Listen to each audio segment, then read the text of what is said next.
Hello guys, সবাই কেমন আছো? আশা করি ভালো আছো। আমার চ্যানেলে তোমাদের সকলকে জানাই অনেক অনেক স্বাগত। চলে এসেছি আবার একটি ছোট্ট ভিডিও নিয়ে। তো আমার ভিডিওটি যদি ভালো লেগে থাকে লাইক কমেন্ট শেয়ার করে দিও, আর আমার চ্যানেলটিকে অবশ্যই সাবস্ক্রাইব করে নিও।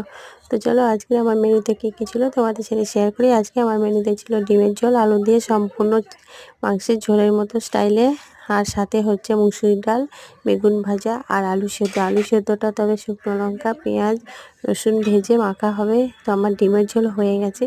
এখন আমি বেগুন ভাজবো, মুসুরির ডালটা ছুঁকে নেব আর আলু সেদ্ধটা মেখে নেব।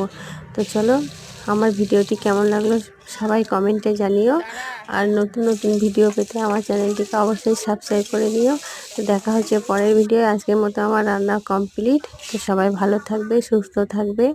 আজকে এই পর্যন্তই, টাটা।